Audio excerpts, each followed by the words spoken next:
آپ جانتے ہیں کہ قیامت کے دن کہ ہر شخص سے حساب و کتاب لیا جائے گا، لیکن کیا آپ یہ جانتے ہیں کہ قیامت کے دن عورتوں سے سب سے پہلے کون سا سوال کیا جائے گا؟ پیارے دوستو، آج کی اس ویڈیو کے اندر ہم اسی سوال کا جواب آپ کے ساتھ شیئر کریں گے، لہذا آپ سے ہماری گزارش ہے کہ آپ ہماری اس ویڈیو کو اینڈ تک ملاحظہ فرمائیے۔ پیارے دوستو، جب قیامت کا دن بالکل قریب آ جائے گا تو اللہ تبارک و تعالی حضرت اسرافیل علیہ السلام کو سور پھونکنے کا حکم دیں گے۔ تو حضرت اسرافیل علیہ السلام اللہ تبارک و تعالی کے حکم کے مطابق سور پھونکیں گے اور آہستہ آہستہ دنیا تباہ و برباد ہونا شروع ہو جائے گی، اور روئے زمین پر بسنے والی ہر مخلوق، انسان، جنات، چرند پرند، الغرض کوئی بھی چیز ایسی باقی نہ ہوگی جو زندہ ہو۔ اس وقت سب کا نام و نشان مٹ جائے گا اور سب کچھ تباہ و برباد ہو جائے گا۔ دلکش اور خوبصورت نظر آنے والی اس زمین پر ہر طرف چٹیر میدان اور ویرانی ہی ویرانی ہو جائے گی۔ اس کے بعد اللہ تبارک و تعالیٰ ارشاد فرمائے گا کہ کون ہے جس کی آج بادشاہی ہے، اور کہاں گئے دنیا کے جبار اور متکبر لوگ۔ چنانچہ دنیا کی اس تباہی کے بعد ایک لمبا عرصہ خاموشی اور سناٹے میں گزر جائے گا، اور اس لمبے عرصے کا علم صرف اللہ تبارک و تعالیٰ ہی کو ہے۔ پھر جب اللہ تبارک و تعالیٰ چاہے گا تو نئے سرے سے زمین و آسمان اور فرشتوں کو پیدا کرے گا،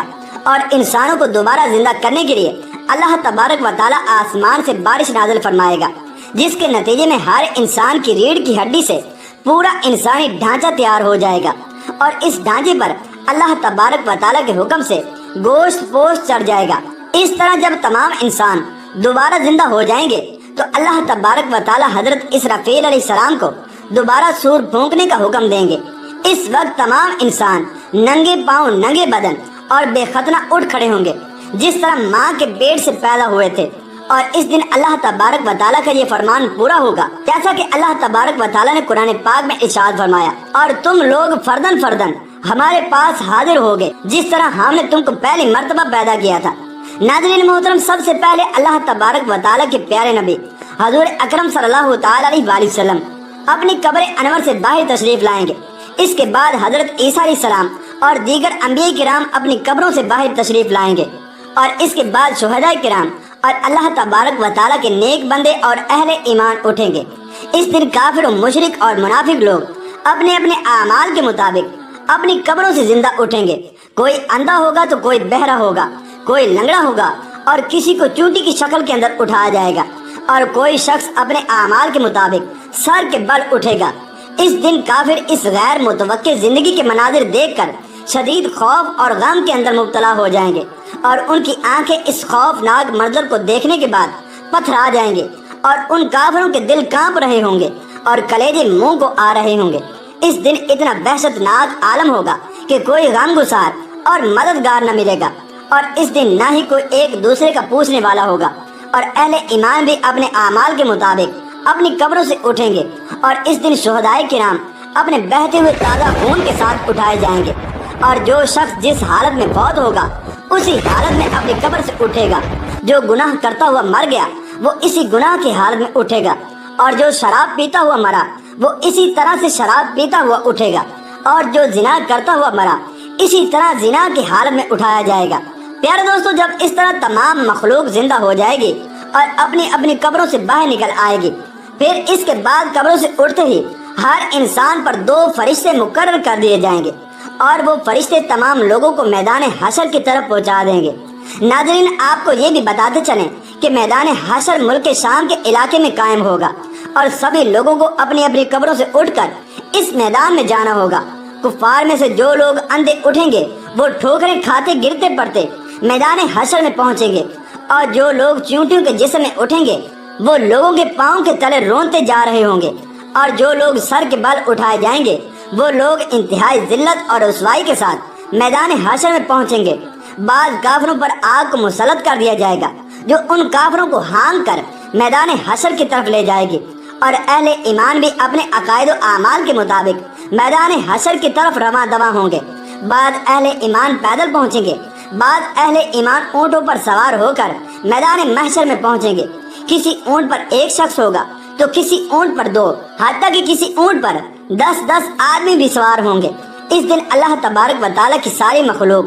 اس خوفناک عالم میں چپ چاپ ایک ہی منزل کی طرف رواں دواں ہوں گی، اور وہ منزل مقام محشر ہوگا۔ اس دن کسی کو اونچا سانس لینے کی جرات نہ ہوگی۔ اس دن ہر آدمی کو یہ احساس ہوگا کہ آج حساب کا دن ہے اور آج اپنی زندگی میں کیے گئے تمام کرتوتوں کا پھل ملنے والا ہے۔ اس طرح جب تمام مخلوق میدان محشر میں پہنچ جائے گی تو اس وقت اللہ تبارک و تعالیٰ کی طرف سے یہ اعلان کیا جائے گا کہ اے مجرموں، آج کے دن الگ ہو جاؤ۔ اس وقت تمام لوگ الگ الگ گروہوں کے اندر تقسیم ہو جائیں گے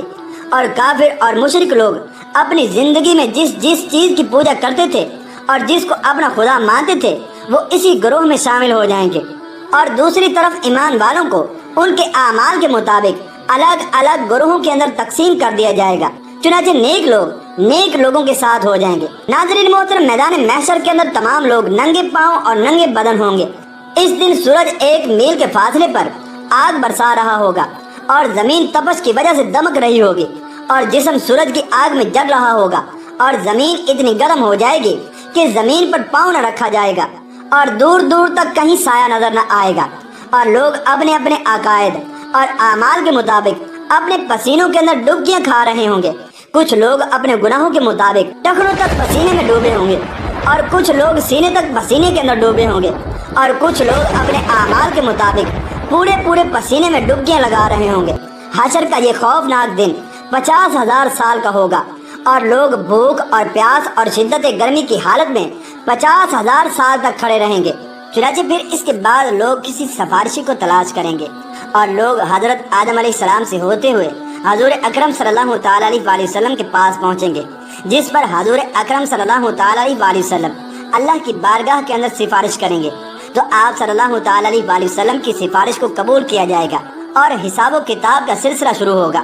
چنانچہ حضرت انس رضی اللہ تعالیٰ عنہ سے روایت ہے کہ رسول اللہ صلی اللہ تعالیٰ علیہ وسلم نے ارشاد فرمایا کہ قیامت کے دن عورتوں سے سب سے پہلے نماز کے متعلق سوال کیا جائے گا کہ پابندی کے ساتھ وقت پر ادا کی تھی یا پھر نہیں، اور پھر اس کے بعد شوہر کے متعلق سوال پوچھا جائے گا کہ اس کے ساتھ کیسا برتاؤ کیا تھا۔ اس حدیث کے فائدے میں لکھتے ہیں کہ حشر کا میدان جو قلب و جگر کو پگھلا دینے والا ہوگا، اس میں عام مسلمانوں سے خواہ مرد ہو یا عورت سب سے پہلا سوال نماز کے متعلق ہوگا، اور حضرت انس رضی اللہ تعالیٰ عنہ سے مروی ہے کہ رسول اللہ صلی اللہ تعالیٰ علیہ وسلم نے ارشاد فرمایا کہ سب سے پہلے نماز کا حساب لیا جائے گا، اگر یہ صحیح نکلا تو پھر دوسرے اعمال بھی صحیح نکلیں گے، اور اگر اس میں گڑبڑ ہوئی تو دوسرے اعمال میں بھی گڑبڑ ہوگی۔ عورتیں نماز میں بہت زیادہ کوتاہی کرتی ہیں۔ نئی عمر کی جوان عورتیں اکثر نماز کو چھوڑ دیتی ہیں، کچھ تو بہانہ بناتی ہیں کہ کپڑے بچوں کے پیشاب سے ناپاک ہیں۔ افسوس، یہ سب بہانے قیامت میں ہرگز نہ چل سکیں گے۔ جب سزا ملے گی تب پتہ چلے گا۔ اس لیے عورتوں کو چاہیے کہ نماز کی پابندی کریں، اور گھر کی بڑی عورتوں کو چاہیے کہ چھوٹی عمر ہی سے اپنی لڑکیوں کو نماز کی پابند اور عادی بنائیں۔ فرائض شریعت کے مطابق عورتوں سے شوہر کے حقوق اور ان کی خدمت کے حوالے سے بھی سوال ہوگا۔ آج کل کے دور کی وہ عورتیں جو ملازمت کرتی ہیں، وہ شوہر کی خدمت